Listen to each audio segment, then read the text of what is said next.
You see, my dear Lieutenant, I understand your disappointment perfectly. You have been told in error that I am an intelligent man who, in the course of his career, has solved a certain number of criminal problems.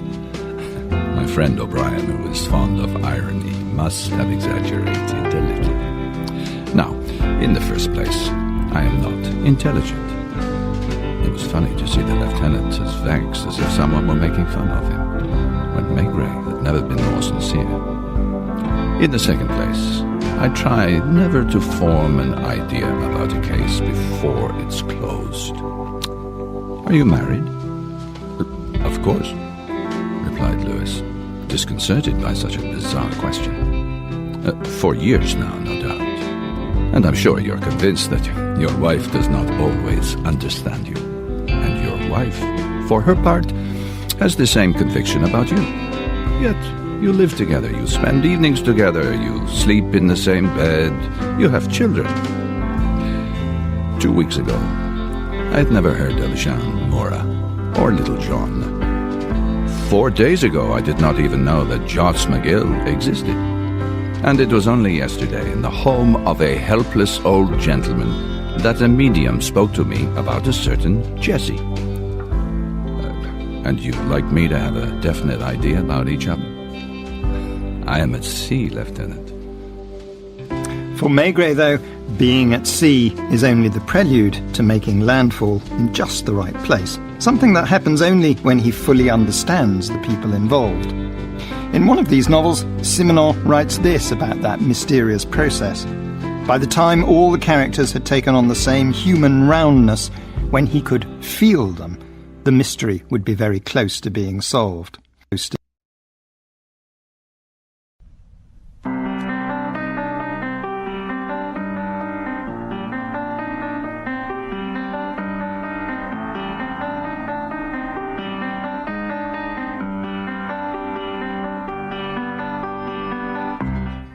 Simenon's Maigret, a series of plays based on the novels of Georges Simenon.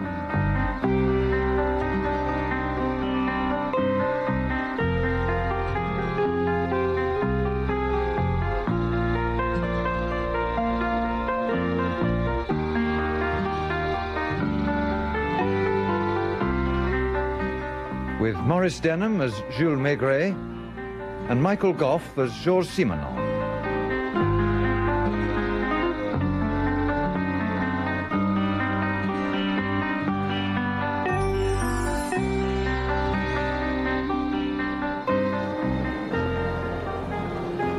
Your beers, monsieur. Thank you.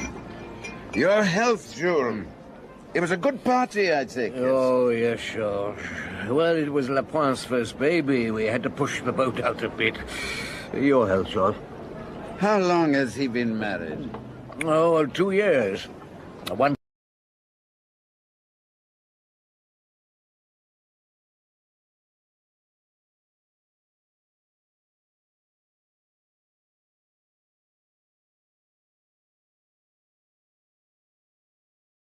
time we thought he'd stay a bachelor the rest of his life. Unlike you. I've never thought of you as anything but a married man. Oh, I was single once. Before I knew you, of course. Yes, can I interest you in a little club for later this evening? Entertainment, drinks, girls, striptease, all the way down to the... Oh, beg your pardon, I didn't realise it was you, Chief Inspector. Excuse me. Oh, good evening. No offence. Who was that? The grasshopper. At least that's what they call him around Montmartre. Touts for a club by the name of... wait a minute.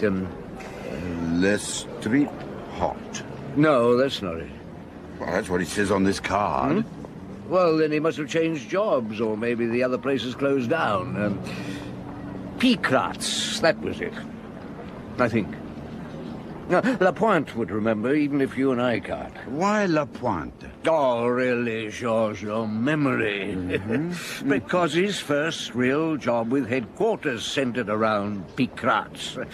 Or whatever it was called. No, it was the first time young Lapointe actually worked on a case. Didn't just sit around in the office learning the ropes. And because. Hmm? Do you really not remember, Georges? You tell me, Jules. Because it was the time young Lapointe grew up. All in the course of a week. Fell in love for the first time, and killed someone for the first time. Ah, yes. In Montmartre. Maigret in Montmartre. Translated by Daphne Woodward and adapted for radio by Aubrey Woods.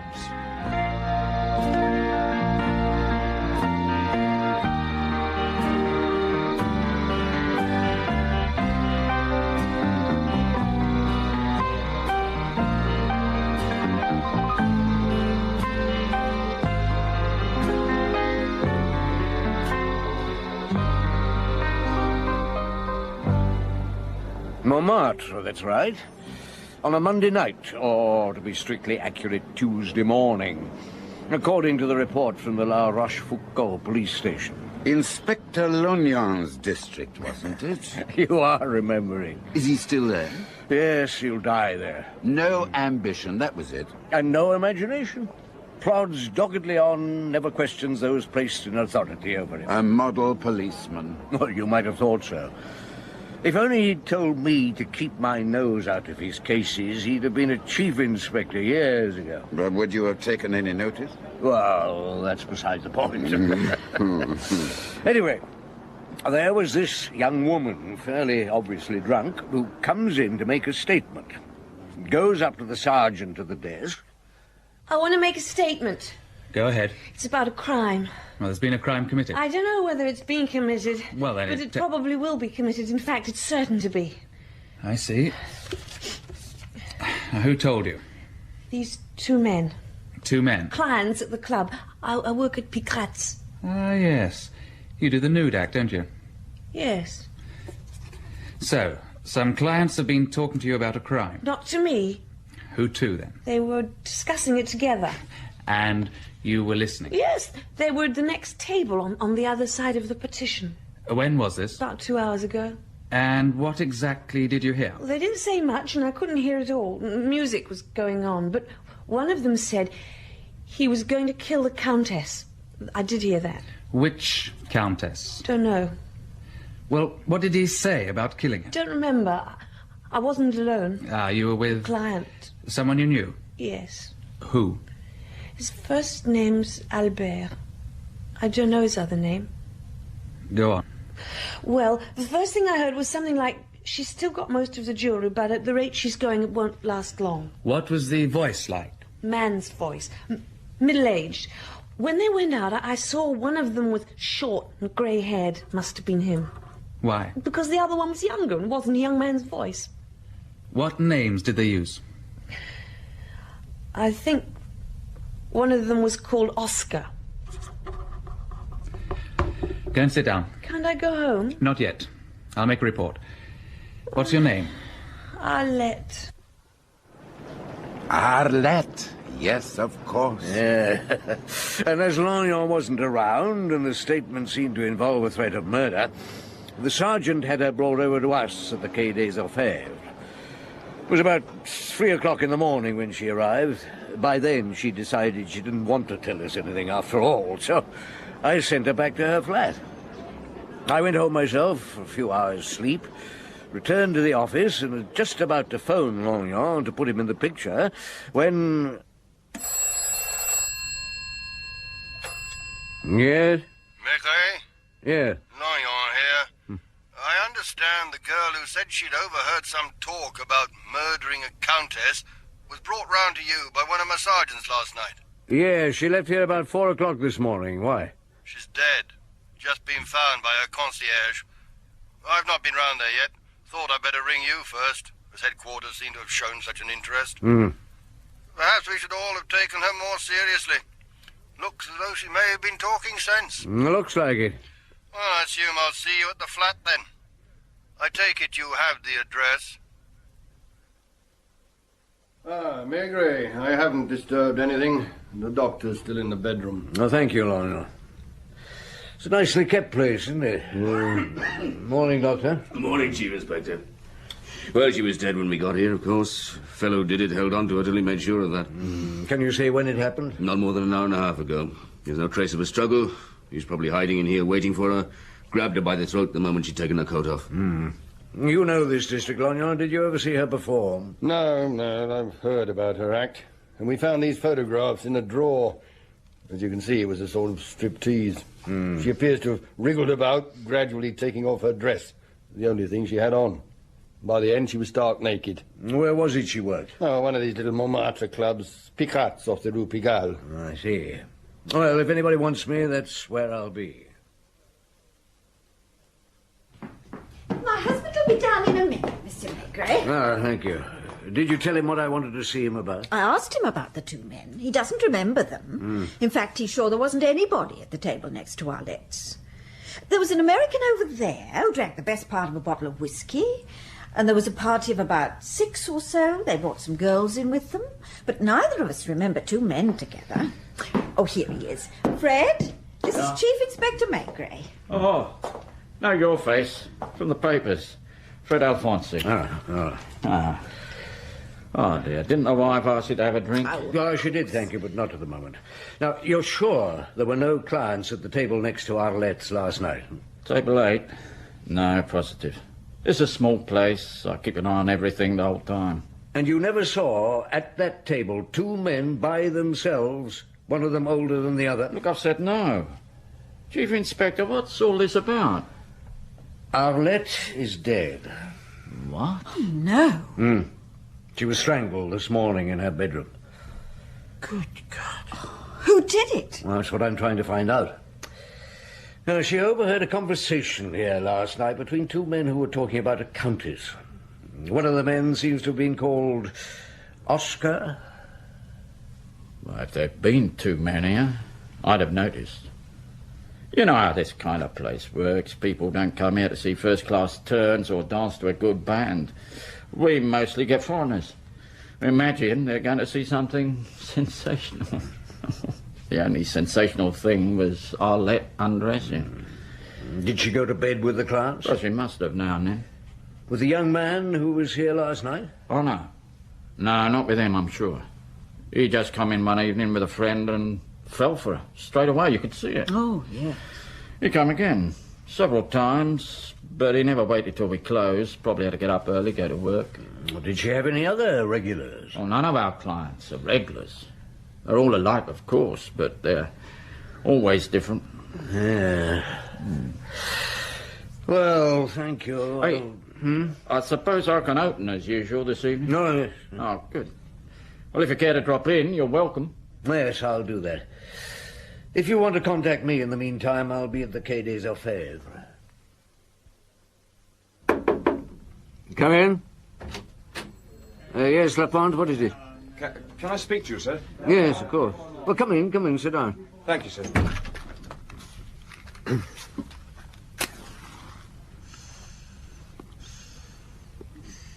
Well?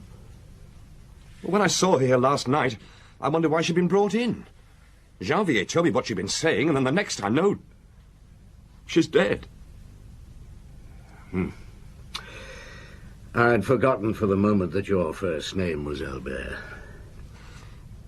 After what Arlette told Lucas, he shouldn't have let her go off by herself without any protection at all. No, I know you've not been here very long, Lapointe, but you must have realized by now that if we had to give police protection to everyone who comes in with an accusation, we'd none of us have time for anything else. Yes, Chief, but... But what? She was different. How did you get to know her? I was with a friend. We went up to Montmartre together. We walked into Picrat's. Why? Well, no particular reason. It was the first place we saw. How long ago was this? 3 weeks. That's all, 3 weeks. And that was how you met her? She came and sat at our table. My friend thought she was a whore. We had a row when we got outside. About her? Yes. And you went back there? Yeah, the following night. To apologize for the way my friend had spoken to her. What had he actually said? He offered her money to sleep with him. And she refused? Of course. Did she say anything to you about being in danger? Well, not in so many words. But I knew there were some mysteries in her life. Such as? Oh, it's difficult to explain. No one will believe me because I was in love with her. Was she in love with you? Last night I felt sure she was. Why? What did you talk about? Same as usual. About her and me. Did you ever go to bed with her? No. Did you ever ask her? No. And she never suggested it? Never. What happened last night? Did she say anything about it? No, she said you were with her, but she only mentioned your Christian name. I stayed at the club till 2:30. At what table? Number 6. Was there anybody at the next table to yours? No. Table 8? No, nobody. While you were talking to Arlette, she didn't seem as though she were listening to any other conversation. No, I'm sure she wasn't. Why? Would you like to work on the case with me, Lapointe? Yes, Chief, I would. Look, I'm not asking you because you were in love with her. No, sir. Oh, Maigret. Yeah? Well, the name? And address? Thank you. A Countess von Farnheim has been found strangled in a flat in the Rue Victor Massé. Come on, Lapointe. Let's get there. How anyone could live in a place like this, heaven alone knows. You'd think at least she'd get someone to take the bottles away. Where is she? In the bedroom. Through here. Fine. Come on, Lapointe. Yes, sir. Nothing's been touched, of course. I had a feeling headquarters might want to take over. Yes, well... Good Lord. Exactly. We found 2 hypodermics on that wine crate by the bed. She's about 60 or so. Doctor's not arrived as yet. Mattress cover's been slit open, so either the motive was robbery or someone wants us to think it was. Oh, mind out for that chamber pot. It's half full. Oh, thank you. Oh, not at all. This is the concierge, Madame Aubin. Madame Aubin, Chief Inspector Maigret, and... Inspector Lapointe. Madame. Well, I'll leave you all to it, then. Don't suppose you'll need the local police hanging around? Thank you, Laura. Oh, not at all, not at all. Have a look around, Lapointe. Right, sir. Well, now, madame, did the countess live alone? She did. Did she have many visitors? Well, there was this young man. Young man? Nice-mannered, sickly-looking boy with long hair. He used to visit her. Called her aunt. You don't know his name? Never concerned myself with her affairs. Well, this desk, sir, is full of papers. Huh? She must have got every letter she ever got. There are hundreds of them. All from her husband, by the look of them. Love letters. Oh, why not? She can't always have been like this. You better go through them. Do you want to do that here or take them back to headquarters? Well, I think I prefer to take them back, sir. Yeah, I don't blame you. Thank you, madame. Au revoir, monsieur. Come on, let's get a breath of fresh air. I told you. Do you want a beer, Lapointe? Someone's going down to the Brasserie Dauphine. Thank you, yes. Sandwich? No, thanks. I'll finish going through these first. 2 beers and 1 ham sandwich. Right. Found anything? Well, according to these papers, she was living with her husband in Cannes up till 15 years ago in a house called the Oasis. Oh, there's a photo of it. Very pretty. And there's a photo of the husband, the Count von Farnheim. Not so pretty. How old was he? 65 when they married. She was about 35. Marriage only lasted 3 years, then he died. What of? Exhaustion? I got under the police down there, and apparently there was an inquest. Well, you can see in that photo the house is on the corniche, and beyond the terrace there's a drop of about 300 feet or so. Well, the Count's body was found one morning lying at the foot of the precipice. The theory was that he'd gone outside for air and sat down on the balustrade, then just passed out and fallen. Oh, yes. There were no signs of violence on the body when it was found, and no trace of poison was discovered at the autopsy. And what happened to her after that? Well, she lived on at the Oasis, entertained a great deal, gambled, drank. The local police say she had a string of gigolos, one after the other. And they got away with a good deal of her money. Then, 4 years after the Count died, she suddenly sold up and disappeared. Never been seen on the Riviera again. Is the Chief Inspector in? He's in his office, sir. Right. You! In here. Yes, all right. Keep an eye on this young man, will you? Yes, of course. Who is he? I have reason to believe he may be a material witness in the case of the Countess von Farnheim. Where did you pick him up? At the Gare du Nord. When? This morning, 6:30. When you were both still in bed, I shouldn't wonder. Yeah, well, I'd better go in. Come in! I'm sorry to disturb you, Chief Inspector. No, not at all, Longyon. What can I do for you? The young man you said you wished to interview, friend of the late Countess. Yeah? He's outside. Oh, that was quick. Easy when you know the district, as we local police do. And this is the 8th time I've arrested him. Name of Mortimer. Philippe Mortimer. He's a drug addict. Where does he live? Block of flats on the Boulevard Rochechouart. He wasn't there, though. He'd packed his bag, so I followed him. I know his haunts. He needed money to get away, and he was looking for someone to borrow from. How did you find him? The concierge saw him take the first bus for the Gare du Nord. I found him in the waiting room and questioned him on the way over here. And? He either knows nothing or won't say anything. Was he the one who supplied the Countess with drugs? Unless it was she who kept him supplied. Anyway, they've been seen around together for several months. If you don't need me anymore... No, thank you, Longyon. You've done a good job. Then I'm not suggesting he killed the old woman. Well, neither am I. You going to hold him? Perhaps. Tell him to come in, will you? Right. He's all yours, then. You, Mortimer, come in here. What do you want with me? A few questions. Thank you, Longyon. Now then, was the Countess von Farnheim your mistress? She was my protectress. In other words, you didn't go to bed with her? She was interested in my writing. And gave you money? She helped me to get along. And drugs? Sometimes. Why? She was lonely. Hadn't she any friends? She was always alone. Can I sit down? No. Did you make love to her? I tried to give her pleasure. In her flat? Yes. How old are you? 28. When did you begin taking drugs? 3 or 4 years ago. Why? I don't know. Tell me about the Countess. I don't know anything. But tell me what you do know. She used to be very rich. She was married to a man she didn't love. An old fellow who never gave her a moment's peace. And had her trailed by a private detective. Is that what she told you? Yes.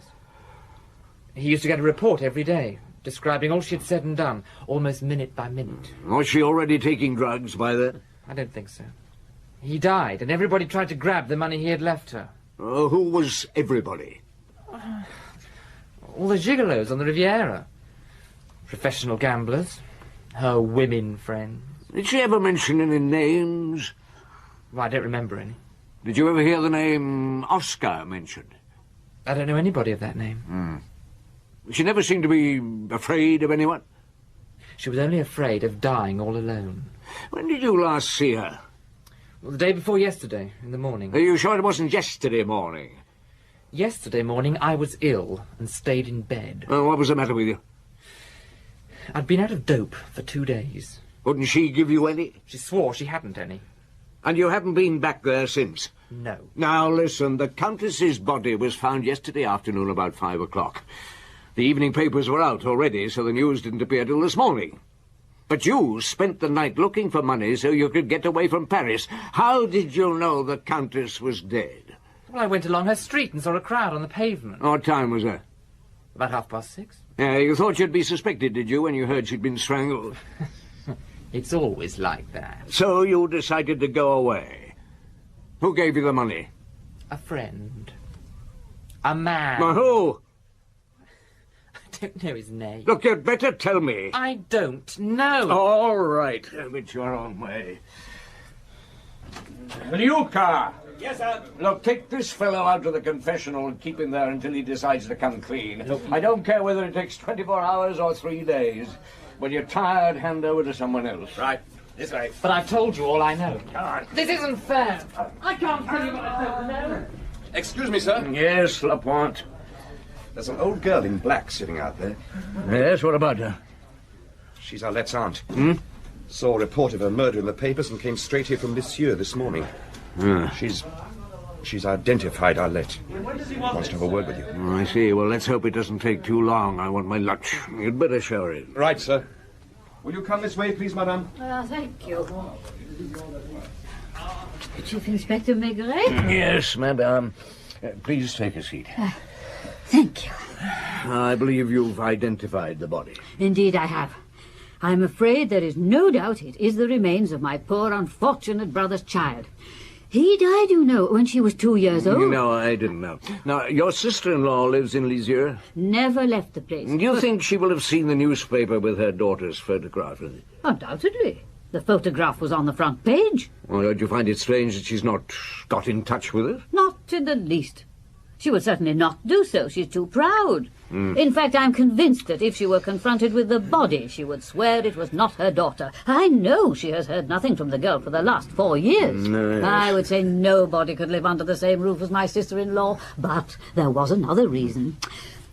A woman in whom I have every confidence, and who goes once a week to Caen, where she is part owner of a shop, swore to me on her husband's life that not long before my niece left home, she met her at Caen, just going into a doctor's house. Yes. And not just an ordinary doctor, Chief Inspector, a gynecologist. In other words, you suspect your niece of having left the town because she was pregnant? Frankly, yes. Mm. Earlier that year, I remember, my sister-in-law decided to take her to La Bouboule for a holiday. Yeah? But she left Lisieux for good 3 or 4 months later. And she couldn't have been more than 3 or 4 months pregnant then, because it didn't show. Well, that exactly fits in with her visit to La Bouboule. And I'm perfectly certain it was there that she met the man by whom she became pregnant, and she most likely went off to join him. If it had been a Lisieux man, he would have either arranged for an abortion or gone away with her. Yes, I see. Well, thank you for coming to see us, madame. You're going back to Lisieux, I suppose? Oh, no, not today. I have friends in Paris, and I shall probably spend a few days with them. Now, don't hesitate to ring, Inspector, if you need me. No, thank you. I shall always be ready to help. Yes, I'm sure you will. Good day. Dear Chief Inspector? Oh. Inspector? Now, look, you're not going to let me get any lunch, are you, Lapointe? I was looking forward to a nice cold beer. I've just been on the phone to Nice. They found the report on von Farnheim's death? Yes.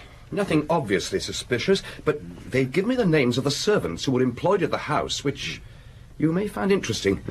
Now, there were 5 of them. Antoinette Maigret, age 19, housemaid. Rosalie Moncoeur, 42, cook. Maria Pinaco, 23, kitchen maid. Angelino Lupin, 38, butler. And Oscar Bonvoisin, 35, valet chauffeur. Oscar, at last. I suppose nobody knows what's become of all these people. Oh, the police at Nice have found an employment bureau which specializes in staffing big houses.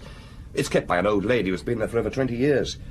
She doesn't remember Count von Farnheim or the Countess or Oscar Bonvoisin, but not more than a year ago, she found a job for Rosalie Moncoeur, the cook.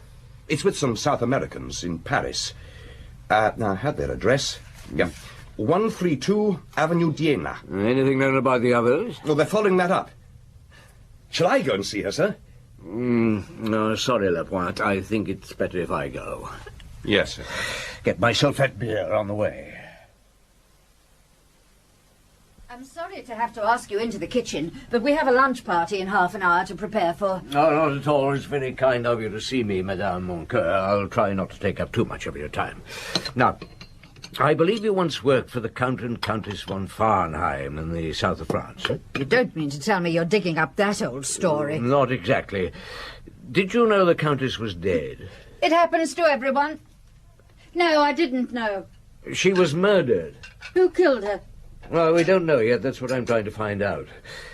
Do you remember an Oscar Bonvoisin who worked with you for the von Farnheims? Him? Oh, yes. You didn't like him? He was a valet. I don't like valets. They're all bone idle, especially when they're chauffeurs as well, believe they're cock of the walk. You think he may have killed the Countess? Oh, that's possible. Can you give me a description of him? As he was in those days, yes. But I don't know what he looks like now. At least, Yes? a few weeks ago, I went to see my brother in Montmartre. He has a cafe in the Rue Colincourt. On my way there, I passed a man in the street I thought I knew. He looked at me, too, as if he was trying to place me, and then suddenly he began to walk very fast, turning his head away. And you thought it was Oscar? I'd almost swear it was. Tell me, what kind of a man was he? I don't like giving people away. You'd rather let a murderer go free? If he's only killed the countess, he's done no great harm. Look, if he has killed her, he's killed at least one other woman, and there's no reason to suppose that he'll stop there. He wasn't tall, rather on the small side. He used to wear high heels to make himself look taller. I used to tease him about it. He was very dark, very thick hair, black eyebrows. Some women thought him irresistible. Not me. Anyhow, he had all the women he wanted, and not only the servants. No, you think he had an affair with the countess? Before the Count had been dead 2 days. How do you know? Because I saw him come out of her room at 6 in the morning. That was partly why I left. And when the servants begin to share the best bedroom, that's it. Did it ever occur to you that the Count might have been murdered? It was none of my business. But it did occur to you? It occurred to the police, too, didn't it? Else why did they ask all those questions? Could it have been Oscar? I don't say that. She was probably just as capable of doing it herself. How was she killed? Strangled. And who was the other woman? A girl, 20 years old, came from Lisieux. Nothing to suggest she ever lived on the Riviera. All we know is that she once visited La Bourboule. In the Auvergne? Yes. Oscar came from the Auvergne. Did he, indeed? I don't know exactly what part, but he had a bit of an accent. Had he changed much when you saw him a few weeks ago? He was fatter, and his hair was beginning to go grey at the temple, but I'm sure it was him. Anything else? He was very smartly dressed, I remember that. Look at the time. You'll have to excuse me, but I need the kitchen to myself. Of course, Madame Moncur, I understand. And thank you. Lapointe. Yes, sir. Is Lucas still in the confessional with Philippe? Yes. I'll get him in here. Yes, sir. Janvier? Yes, sir. Get on to the press. Tell them we've questioned Philippe Montmartre for several hours and no result. And that chap's like a wet rag, but I've got nothing out of him so far. Sorry, Chief. we're letting him go. What? If Oscar Bonvoisin did kill those 2 women, we'll get him eventually, but it'll take time. And before we catch him, he may bump off someone else for knowing too much. And you think we could use Philippe? As bait. Because if he does know something, which I'm convinced he does, Oscar must be feeling very uneasy. A drug addict can't be trusted. Philippe said nothing yet, but that doesn't mean he'll keep quiet forever, and Oscar knows it. And if the press publishes the fact that we've released him, Oscar may try to get rid of him. Exactly. But I realize there's the risk we may be landed with another corpse, but I intend that we keep a very close eye on the boy. He must be needing dope badly by now, and Oscar may be his only means of getting it. We'll let him go at dusk. It'll be easier to tail him then. Luca, Lapointe, I'll leave that to you. Right, Chief. Oh, and get Longyon and some of his men on it, too. Yes. He's always saying how well he knows Montmartre. Now's his chance to prove it. I'm off to Picrat's. This whole business started there, and I have the feeling it may well end there. If anything turns up, phone me. Evening, Chief Inspector. Evening. Thought you might come in. What now, Brandy? Oh, thank you. Is your wife not here? Yeah, she's upstairs. Giving a lesson to the girl who's replacing Arlette. Doesn't it interest you? She's quite pretty. Yeah, good health. Oh, thank you. A better figure than Arlette, but it's not the same thing. At least she's alive. Yeah. You were asking before about a fellow named Oscar. Yes. Well, I don't know how to explain it properly, and I don't know if there is such a person, but what I do know is that there was somebody who had hold over her. What sort of hold and why, I don't know. But if there was somebody, do you suppose she suddenly got sick of him and decided to give him away? Well, when she went to the police station, she knew a crime was to be committed and that it involved a countess. Yeah, but why did she pretend she'd found it out here, listening to a conversation between these 2 men? To begin with, she was drunk. Perhaps she drank to screw up her courage. Perhaps young Albert had more effect on her than he realized. Oh, by the way, I've discovered He's one of your fellas. Yes, I didn't realize it was Lapointe who was with her until he told me. He wasn't on duty. No, he was genuinely in love with her, you know. Yeah, well, I did tell you. He wanted her to change her way of life. Wanted to marry her. Poor Lapointe. Excuse me. No, that may be for me. Big rats. Yeah, he is. You were right. It's for you. Oh, thanks. Yes? Luca here, Chief. I'm in the Rue Le Pic. When Philippe Mortimer left headquarters, he came straight here to the cafe on the corner. He's been round all the tables asking for someone called Bernard. Who's Bernard? Drug pusher. No luck, though. He left a few minutes ago. Lapointe's tailing him. Fine. Thanks, Luca. Hey, it's all right if Rose and a girl run over the act down here, Chief Inspector. Huh? Oh, yes, of course. Good. You might even enjoy it. Right. Remember what I told you? You come in through there. No, wait a minute, dear. There's a fanfare first. I'll put the record on.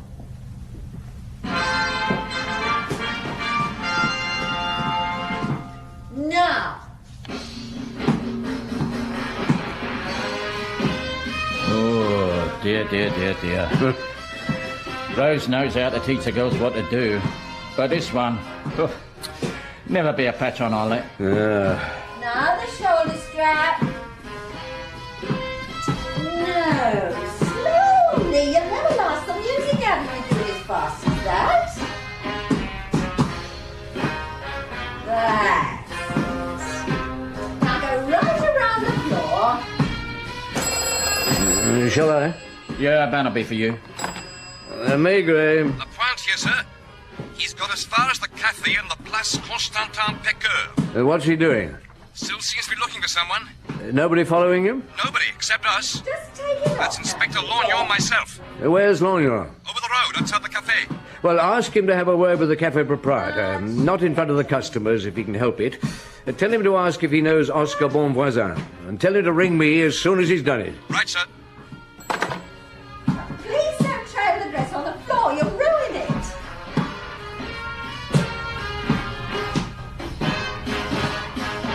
Yes. That's it. Very nice.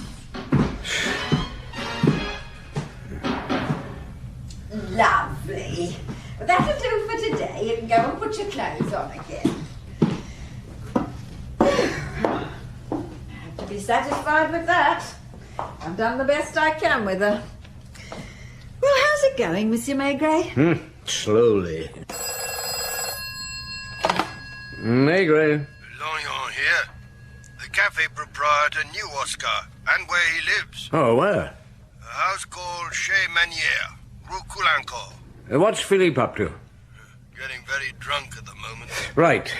Get one of your men to keep an eye on him, collect Lapointe, and I'll meet you both outside Chez Manière in 5 minutes. Right, Chief Inspector. In the bag. Perhaps. Well, you'll come back here when it's over, won't you? We'll have a bottle of champagne. Celebrate.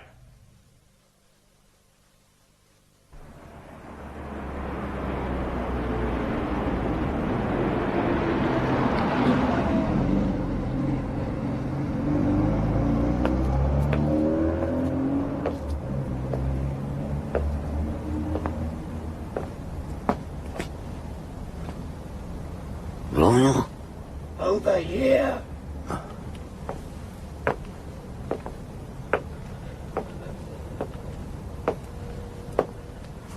Any light showing? Nothing. Where's Lapointe? Checking if there's a way out of the back. But I doubt there will be. Right. As soon as he gets back, we're going in there. There's no one upstairs, Chief. Ah. Shall we warn the railway station? Well, judging by the fire in the stove, I'd say Oscar left here 3 or 4 hours ago. He meant to make a run for it. He'll be away by now. He had plenty of trains to choose from. He could be waiting for Philippe somewhere. That's more than possible. Have you got Philippe's address? Yes, Boulevard Rochechouart. Right, Lorgnon, you keep an eye on this place from the other side of the road. Keep out of sight. You think Oscar will come back? I don't think anything. All I know is that the countess was killed in her own flat, and so was Arlette. If Oscar was responsible for those 2 murders, and he wants to silence Philippe, He could well be waiting at the Boulevard Rochechouart. Right, Lapointe, you come with me. Chief. Well, Lapointe, what did the concierge say? Philippe's room is on the first floor. Door on the left. She didn't think he'd come in yet. Hardly surprising if he's getting drunk in a cafe in the Place Constantin Tequeur. Any other inquiries for him? Not as far as she knew, but she hadn't been in for very long. So, she wouldn't know if anyone else had gone up to his room. Got your gun, Lapointe? Well, yes, sir, but I... Right, come on. Let's go up. But quietly, right.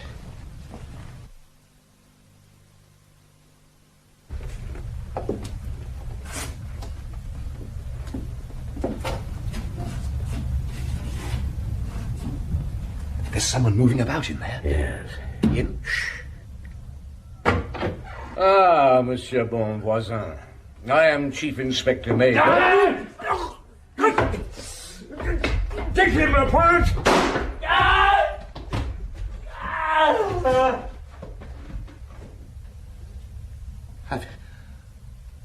I've killed him. Let's have a look.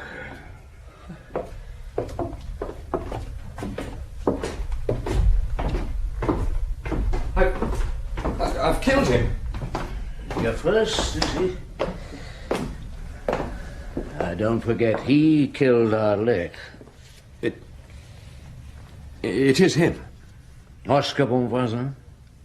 Yes, that's him. Description fits perfectly. I'm sorry, sir.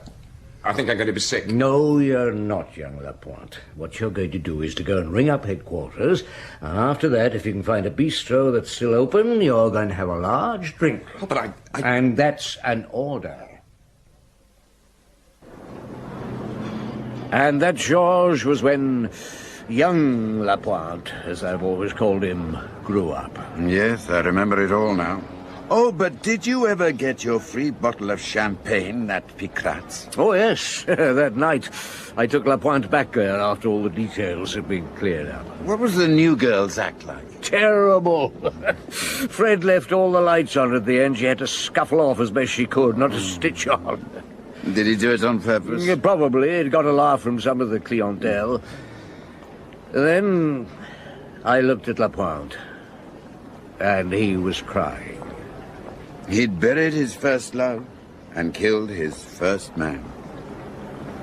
Who's to blame him? He got very drunk. With a little help from usual. Perhaps. So I took him to his rooms, put him to bed. You're a very thoughtful man. Well, not really. I completely forgot to send someone to tell Longyon he could go home. He was still there under the trees opposite Oscar's house when I drove to work the next morning. He caught a terrible cold. Poor Longyon. Poor Lapointe.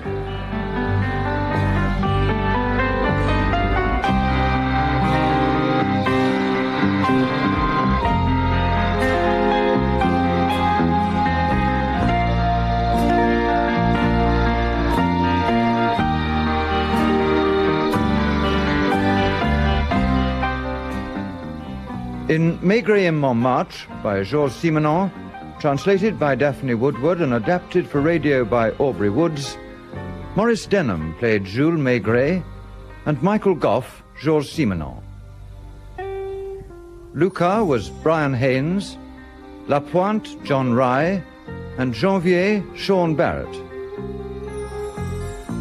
Inspector Longyon, Garrard Green, Fred Alfonsi, Hayden Jones, Rose, Maddie Head, and Philippe, Michael Burlington. Other parts were played by Catherine Parr, Nicolette Mackenzie, Kathleen Helm, and Peter Craze. The play was produced and directed by Glyn Dearman.